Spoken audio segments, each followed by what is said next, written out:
Good morning, everybody. Sometimes something comes up in my mind and I have to talk about it. And in this video, I would like to talk about hardship. I was thinking about something Jesus said. He said, "In this world, you will have trouble." Now there's an understatement. I got an email recently from a fellow widow, and it was a sad story. Life is just sometimes fraught with sadness. Some people seem to have a charmed life and everything just goes well for them. And then there's so many, though, in which things don't go so well. It's really hard. Tragedies of life and suffering and loss. Many times, multiple losses.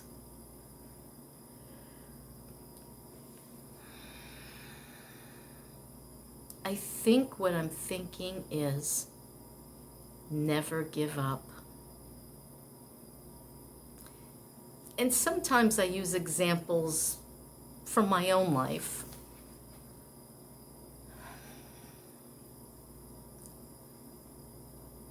It's hard sometimes for me to focus on one thought. I was just thinking about Dennis suddenly and how I wish he hadn't given up so quickly. Maybe it wasn't so quickly. After 3.5 years of suffering, he just said, "No more doctors, no more tests."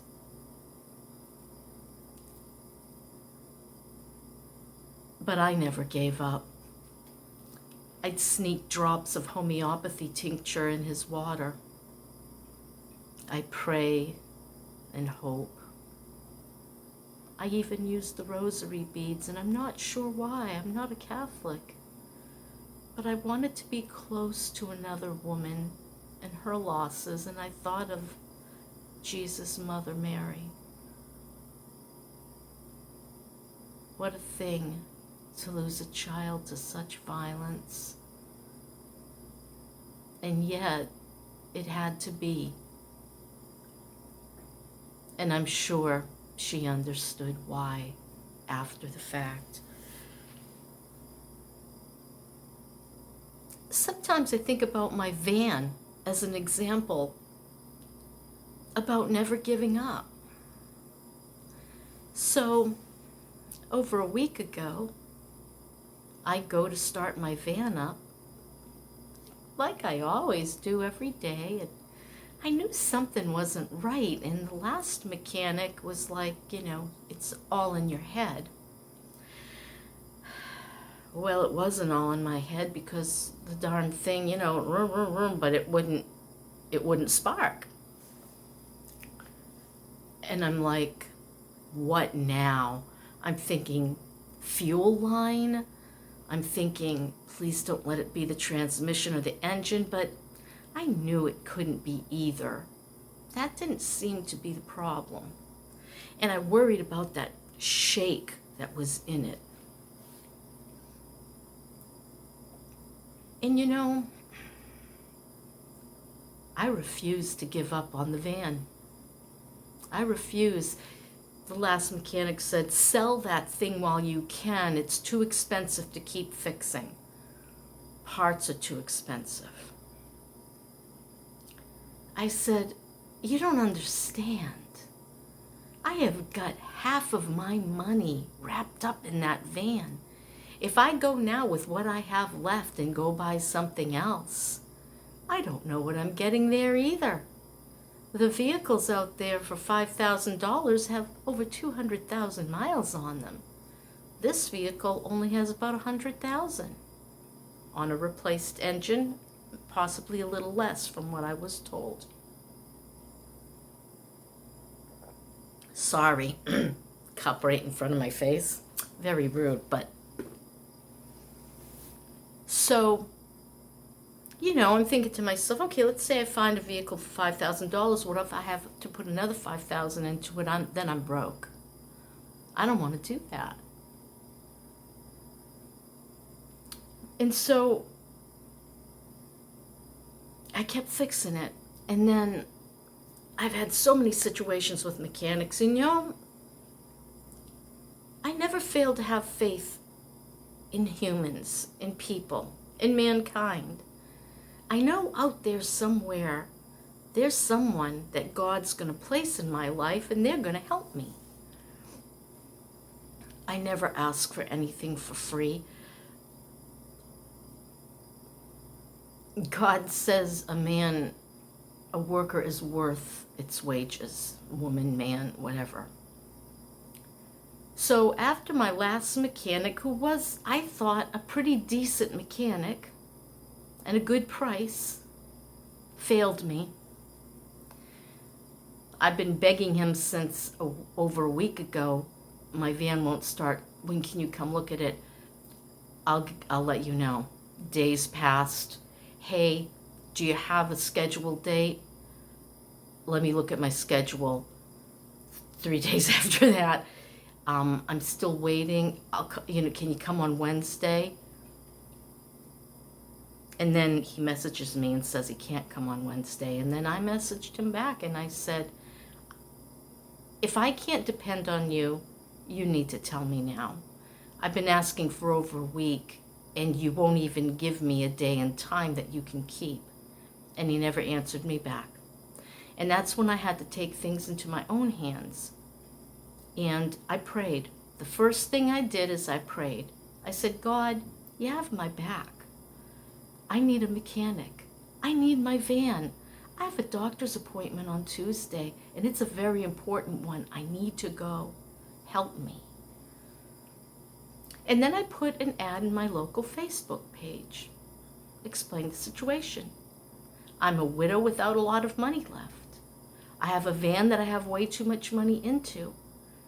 I have no other way to get to my doctor's appointments. I need someone honest, reliable, fair. I pay about $50 to $75 an hour. And I got 4 responses. But the one response who actually private messaged me, and we started having a little chit chat, 20-year mechanic for GMC, 2 tours in Iraq, retired. I knew I wanted to try this man out. I thought, a vet. I'd rather do business with a vet than anybody else, a veteran. So he said, he wanted to come. He wanted to come as soon as possible. How about tomorrow? I was like, yes. And he said he'd be here at 10. But then around 9 o'clock, I went outside and I was opening the van up, and it was hotter than Hades. I'm telling you, this heat and humidity, I know there are actually areas worse than this, but this is the kind of heat you walk outside and you are immediately showered in your own sweat. So I go outside and I open it, and I'm not doing well. I don't know what is going on with me, but it's frightening. And it's more than just my leg and back right now, and I'm a little scared. But I went out there and I hobbled along in great pain because I don't want to take the meloxicam or the tramadol anymore. I just don't want to do it. Ever since I had that flu, it's just like in my mind, I'm sick of the drugs. I'll take the pain. So I go out there, I open it all up, and which made no difference, but he messaged me and said, I'm so sorry. I've been working on another vehicle this morning and I'm tied up. Is 12 o'clock all right? Will that work for you? I said, absolutely. I'm here all day. Where am I going to go without a van, right? Without wheels or anything. Plus, I'm sicker than a dog. So it's not like I even want to get in the van and go anywhere. So he comes, and he comes before 12. I'm here, he messages, and I go outside and stand out there and sweat to death out there with him. And we're talking about the van, and, he's telling me about his life and his El Camino, which is so cherry. I mean, he bought that for 15,000, and then he found an engine for 350, a big 400 and something, I can't remember. And he redid that all himself, but he said it came in really nice physical condition. He just had to do the engine work. So we're talking about, life and stuff like that, and I said, I don't want to give up on this van. I kind of love it. It's my little fluffy marshmallow. And he said, I feel the same way about my El Camino. So we understood each other right away. And I said, besides, the money I have into it, I said, you wouldn't believe it. He said, sure I would.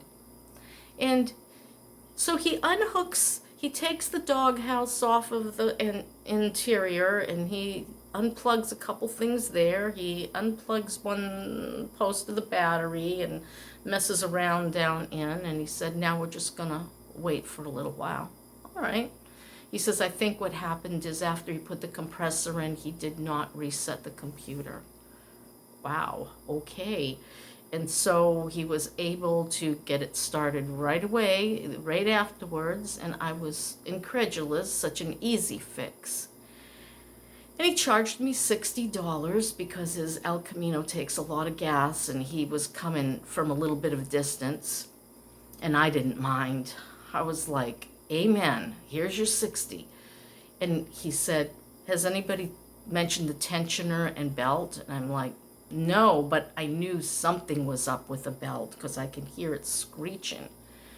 And so he said, come look at this. And it's running, and the belt's flapping, and the tensioner is old. So he wants to replace that. And I said, but what about the AC? I'm dying here. It's not blowing cold enough, even with the new compressor. And I told him how the last guy was not supposed to remove this little purple plastic thing, or there's no warranty on a $400 compressor. He said that was a bad thing. He said, but everything sounds good. And he said, I think it needs a charge. So he's going to send me links for the tensioner and the belt. And then I have to pick up one of those charger things. And he says, you don't want to put anything in the compressor till you see, what's going on with the gauge. I don't understand any of this stuff. And he's going to do all that for me too. And I felt such relief, such confidence in this man. And I said, tell me the truth. How does it sound to you? I am so on edge about this vehicle, and I'm worried because I had the engine replaced with a used engine. He said, it sounds beautiful. And then he checked my transmission fluid, and he said, nice and red, just the way you want it. Because I said, they're telling me that I've got leaks in my... He said, you get some Lucas leak stuff. And he said, right now there's a quart too much in it. I didn't know that. I was thinking that it was low and I would fill it. And then I guess I must have overfilled it. But he just said, don't worry about that. He said, don't have anybody mess with it. He said, just forget about the seals, get the Lucas transmission fix, and you pour just a little bit of the bottle in there because you got too much fluid as it is right now. And he said, that's going to flow through. It's going to seal those seals up. He could have had extra work because I said, I don't mind if you want to replace the seals. And he said, you don't want to touch this. He says, this is going to get complicated. It's really hard to get that transmission out. You don't want to do it. And I said, all right. So I'm going to try his fix. And here's the thing. So I tell you a little bit of a story. Do you know how many mechanics I've been through? Oh, let's see. There was Sal the idiot. And then who came after him? I don't know. There was another guy after him. Then there was Mike the mechanic, who just never shows. And then there was this other guy who was making up all... Oh, then there was Jason, the total and complete and utter We won't even call him a name. And was there another one? I'm pretty sure there was another one. And now this one. So I've been through 5 or 6 different guys. But I never gave up. I knew that God was going to give me what I needed at that time. If I just wait. If I just have faith. And that is not easy for me. I am not good with faith. But I think God's trying to show me some things. I think one of the biggest things he's trying to show me is not to lose heart and not to lose hope. You just keep pressing on. And sometimes that pressing on, it's filled with sadness and sorrows. It's filled with pain and anguish. It's filled with illness and struggle. Financial troubles, so many things press on to us in this life.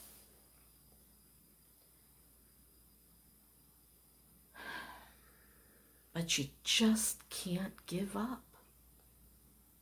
What's the point? You could, I guess, curl up in a corner and wait to die or something, but that's a waste of time. That's a waste of something good possibly happening. That's a waste of being able to help others or maybe even inspire others. No matter what your situation is today, there are good people out there, people who want to help you, even government agencies who want to help. And I know they hear so many stories, these workers behind the scenes of these agencies, and they may seem callous and aloof. But they're all going through something too, and don't think they're not. Having compassion along the way, I suppose, is good. Sometimes I have no compassion for these crooked mechanics, both backyard and in the, I don't know, little buildings that they set up shop in. But all in all, I know there's a solution. There's an answer. There's a path out of the troubles. And sometimes it takes a long time to be able to set about on that path. Things can get in the way, like you don't have the money to do the repair, or you don't have the health to get somewhere. Inch by inch, you have to take a little bitty step, just a little tiny step toward betterment. So now my van is running again. Very grateful. Going to take care of the tensioner and the belt. And that's probably going to resolve a lot of that shaking, and what I thought was rumbling in the engine wasn't. And now I need to work on me and my health. That's a little scarier because I've got some things going on that don't feel right. And I've been putting it off and putting it off and putting it off. First, I put it off because I didn't have any insurance and I couldn't address it. Now I have the insurance and I'm afraid a year and a half later to address it. But it has to be. So first I'm going to try some natural remedies and see how that works. And if I fail to correct the issue, it's off to the specialist. Because sometimes a physical ailment becomes more than you can bear anymore. And I'm there. Meanwhile, my orthopedic appointments are all set up this month. I just had an MRI to look at my L4, L5 again and see if that could be part of the reason I'm having this other issue.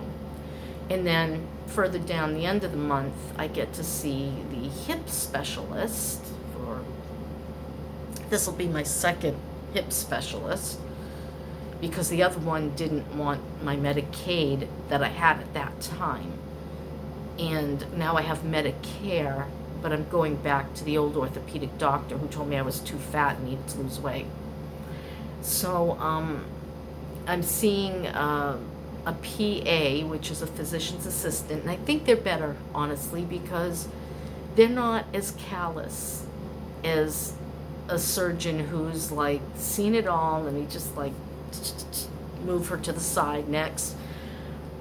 And I'm hoping to get some answers on my low back. Then hopefully the hip doctor will tell me what do we do, because I'm in terrible pain in my leg, and I've lost over 30 pounds, and I feel worse now than a year and a half ago. But I will press on, and I'm gonna look up today some exercises to strengthen the hip and the, you know, what's this area here, your core. I'm gonna start slow and easy, but I want to start doing something every day, even if it's just 3 repetitions. I'm gonna start somewhere, and I'm gonna have hope and faith. And no matter what the outcome is, I'm not gonna be afraid. I'm gonna press on and hope for the best. And if the bridge ever comes that I have to cross the worst, I want to do it bravely and with dignity. We all have things going on in our lives. I feel extremely fortunate. Most of my problems now are physical. The financial has been resolved. The housing issue has been resolved, and even the transportation issue has been resolved. And I'm ready to keep on. And don't forget to pray. Ask for help. Have faith that help will come. But sometimes you have to make another step. You might have to call agencies. You might have to call friends, relatives, whatever, and say, do you have any time? I need this. Well, I'm going to end that here for this morning's coffee talk. That's my story, and I'm sticking to it. And I wish for you happiness and peace. Have a good day, and I'll talk to you soon. Bye.